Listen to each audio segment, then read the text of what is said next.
السلام علیکم ورحمۃ اللہ وبرکاتہ۔ آج کل یہ ایک بحث بہت زیادہ زبان زد عام ہے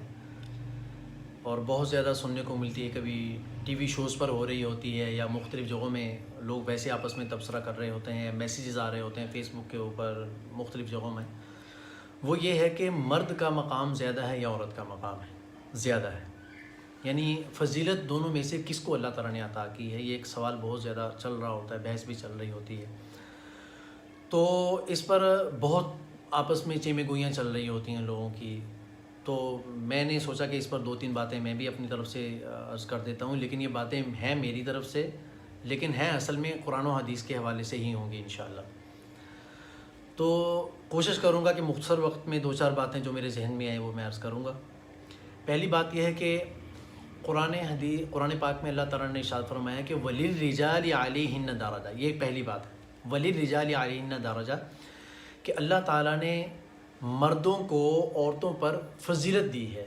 علیہن درجہ، للرجال علیہن درجہ، اور مردوں کو عورتوں پر کچھ فضیلت ہے۔ میں مختصر کوشش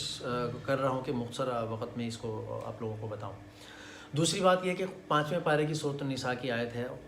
الرجال قوامون علی النساء، کہ اللہ تعالیٰ نے مردوں کو عورتوں پر قوام بنایا ہے، یعنی کہ جو گھر کے امور ہیں یا اسی طریقے سے کاروبار کے امور ہیں یا گھر کے بڑے بڑے جتنے بھی معاملات ہیں، یہ سب کے سب مرد کے کنٹرول میں ہوتے ہیں، اور وہی صحیح طریقے سے ان کو ہینڈل کرتا ہے یا ڈیل کر سکتا ہے ان کو، اور اسی کی حکمرانی اللہ تعالیٰ نے گویا کی قسم کی تسلیم کی ہے کہ یہ صحیح حکمران بن سکتا ہے۔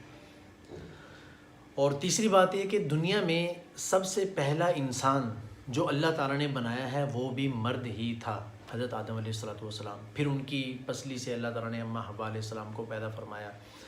پھر اس کے بعد فرمایا کہ ازواجن لتسکونوا الیہا، کہ یہ تمہاری بیویاں ہیں، تم ان سے سکون حاصل کرو۔ لیکن یہ ہمارے معاشرے کا ایک بہت بڑا المیہ ہے کہ اللہ تعالیٰ نے جس ہستی کو سکون کے لیے پیدا کیا ہے، آج کل کے دور میں سب سے زیادہ جو ٹینشنیں ہیں اسی کی وجہ سے ہیں۔ بہرحال اللہ تعالیٰ رحم فرمائے، ان کو تھوڑا سا سوچنا چاہیے۔ پھر آگے چوتھی بات یہ ہے کہ دنیا میں جس انسان کو اللہ تعالیٰ نے سب سے پہلے اپنا خلیفہ بنایا وہ بھی مرد تھا، حضرت آدم علیہ السلام۔ چنانچہ سورۃ بقرہ کی آیت ہے وَإِذْ قَالَ رَبُّكَ لِلْمَلَائِكَةِ إِنِّي جَاعِلٌ فِي الْأَرْضِ خلیفہ، کہ جب اللہ تعالیٰ نے فرشتوں سے کہا کہ میں زمین میں اپنا ایک نائب کیلف، ایک خلیفہ بنانا چاہتا ہوں، تو وہ اللہ تعالیٰ نے سب سے پہلے حضرت آدم علیہ السلام کو پیدا فرمایا۔ پھر اس کے بعد 5ویں بات یہ ہے کہ دنیا میں جتنے بھی انبیاء آئے ہیں ان میں ایک بھی نبی ایسا نہیں تھا جو عورت تھا، یعنی کوئی ایک عورت بھی نبیہ نہیں بنی، سب کے سب جتنے بھی انبیاء آئے ہیں وہ سب کے سب مرد ہی تھے۔ حضرت مریم علیہ السلام وہ نبیہ نہیں تھیں، ولیہ تھیں، صاحب نسبت تھیں، بہت اونچا مقام تھا اللہ کے ہاں ان کا۔ ان کی کوکھ سے پیدا ہونے والے جو بیٹے ہیں حضرت عیسیٰ علیہ السلام وہ نبی بنے ہیں، مگر وہ بھی نبیہ نہیں تھیں۔ پھر اسی طریقے سے چھٹی بات یہ ہے کہ دنیا میں جتنی بڑی بڑی جنگیں ہوئی ہیں وہ سب کی سب جیتی ہیں تو مردوں نے جیتی ہیں، اور ان جنگوں میں جہاں جہاں بھی عورتیں بیچ میں آئی ہیں، خاص طور پر پلاننگ کرنے کے اعتبار سے یا چالیں چلنے کے اعتبار سے، مکر و فریب کے اعتبار سے وہاں شکست ہوئی ہے۔ چنانچہ آپ صلاح الدین ایوبی رحمۃ اللہ علیہ کی ایک ناول ہے، ان کا ایک ہسٹری لکھی ہوئی ہے کہ داستان ایمان فروشوں کی، آپ وہ اس کو پڑھ کے دیکھیں، آپ کو اندازہ ہو جائے گا کہ کس طریقے سے عورتوں نے اس کے اندر چالیں چلی ہیں ان کو شکست دینے کے لیے، لیکن اللہ تعالیٰ نے ان کو کامیابی اور فتح سے کامران فرمایا ہے۔ پھر اس کے بعد 7ویں بات یہ ہے کہ یہ جو بہت بڑا منصب دنیا کے اندر اللہ تعالیٰ نے رکھا ہے امامت اور خطابت کا، یہ بھی مرد کے پاس ہے، عورت اس کی اہل نہیں ہے، نہ وہ امامت کر سکتی ہے نہ وہ خطابت کر سکتی ہے اس طریقے سے ممبر پر بیٹھ کر۔ ویسے تو بہت ہو رہے ہیں، میں ان کا انکاری نہیں ہوں، بہت اچھی بات ہے، لوگوں کی ان کی اصلاح بھی ہو رہی ہے، لیکن مسجد کی حد تک بات کر رہا ہوں کہ مسجد کے اندر آ کر امامت کرانا اور خطابت کرانا یہ حق صرف مرد کے پاس ہے، عورتوں کے پاس نہیں ہے۔ پھر 8ویں بات یہ ہے کہ 4 شادیاں کرنے کا جو اللہ تعالیٰ نے اختیار دیا ہے، جو اس کا صحرا ہے وہ بھی صرف صاحب مرد کے پاس ہی ہے، کہ صرف مرد ہی 4 شادیاں کر سکتا ہے، عورت 4 شادیاں نہیں کر سکتی۔ یہ میرے استاد محترم مفتی طارق مسعود صاحب دامت برکاتہم کا یہ ٹاپک ہے، میں اس پر زیادہ بات نہیں کروں گا۔ تو یعنی عورت کو یہ اختیار نہیں ہے، صرف یہ مرد کے پاس ہے۔ آگے 9ویں بات غور سے سننے کی ہے کہ حدیث میں آتا ہے کہ وہ عورت جس کا شوہر اس سے ناراض ہو اور اس حال میں اس کے شوہر کا انتقال ہو جائے، وہ عورت جنت میں نہیں جائے گی۔ اب آپ دیکھیں کہ اس طرح کی کوئی حدیث فی الحال میری نظر میں نہیں ہے کہ جس میں یہ ہو کہ وہ عورت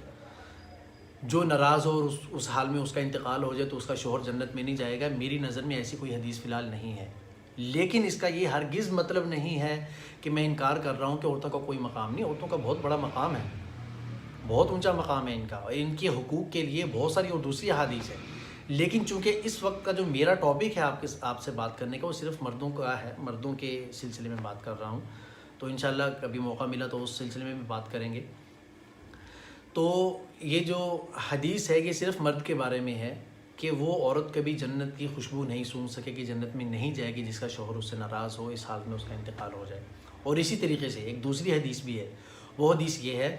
کہ اگر کوئی شوہر اپنی بیوی کے پاس جاتا ہے رات کو کسی بھی حاجت کے لیے اور وہ اس کو منع کر دیتی ہیں اور وہ ناراض ہو کر سو جاتا ہے، تو ساری رات اللہ تعالیٰ کی مخلوق یعنی اللہ تعالیٰ کے جو نورانی فرشتے ہیں ساری رات اس پر لعنت برساتے رہتے ہیں۔ تو اس کا کیا مطلب ہے کہ وہ اپنی طرف سے کر رہے ہیں، یفعلون ما یؤمرون، قرآن پاک کی آیت ہے، وہ تو وہی کرتے ہیں جس کا حکم دیا جاتا ہے اللہ کی طرف سے۔ تو مطلب یہ ہے کہ اللہ کی طرف سے ان کو حکم ہوا ہے کہ اس عورت پر ساری رات جا کر لعنت برساؤ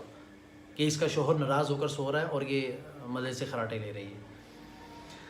تو یہ جو حدیث ہے یہ بھی صرف مرد کے بارے میں ہے، تو یہ بہت بڑی بات ہے۔ تو اس کا مطلب یہ ہے کہ ساری رات اللہ بھی اس سے ناراض ہیں اور اللہ کے فرشتے بھی اس کے لیے بد دعا کر رہے ہیں، اس پر لعنت برسا رہے ہیں۔ پھر یہ جو آخری بات ہے یہ بہت زیادہ سوچنے کی اور سمجھنے کی ہے۔ یہ ایسی بات ہے کہ اس کو بہت سارے لوگ سننا بھی گوارا نہیں کرتے، اور کبھی کبھی تو کچھ لوگوں کے سامنے اس بات کو ذکر کرو تو ماتھے پر بل ڈال لیتے ہیں، مطلب تیوری چڑھا لیتے ہیں، عجیب سا ان کو محسوس ہوتا ہے، اور واقعتاً الفاظ اس کے اتنے سخت ہیں۔ یہ کیوں ہیں؟ یہ صرف سمجھانے کے لیے ہیں خواتین کو کہ بھائی ان کا مقام دیکھو کتنا ہے۔ وہ یہ ہے کہ اگر کسی شوہر کے جسم کے اوپر آبلے پڑ جائیں، چھالے پڑ جائیں، اور اس کے پورے جسم کے اوپر زخم ہو جائیں، اور اس کا پورا جسم زخموں سے چور ہو جائے اور اس میں پس پڑ جائے، پیپ پڑ جائے، کوئی عورت یعنی وہ جو اس کی بیوی ہے وہ اس کی دیکھ بھال کرتے ہوئے، اس کو مرہم پٹی کرتے ہوئے اپنی زبان کے ساتھ اس کے زخموں کی پیپ کو چاٹ چاٹ کر صاف کرے، جب بھی عورت اپنے شوہر کا حق ادا نہیں کر سکتی۔ کتنی بڑی بات ہے! یعنی کہ اگر صرف اسی ایک بات کو عورتیں سمجھ جائیں کہ اتنا بڑا مقام کہ اتنا کچھ کرنے کے باوجود بھی ہم کچھ نہیں کر سکیں، اس کا حق ادا نہیں کر سکیں، تو پھر ہماری کیا حیثیت ہے شوہر کے سامنے؟ ویسے تو مقام ہے ماشاءاللہ، بہت اونچا مقام ہے عورتوں کا بھی، لیکن شوہر کے سامنے کیا حیثیت ہے؟ تو میں یہ بات اس لیے عرض کر رہا ہوں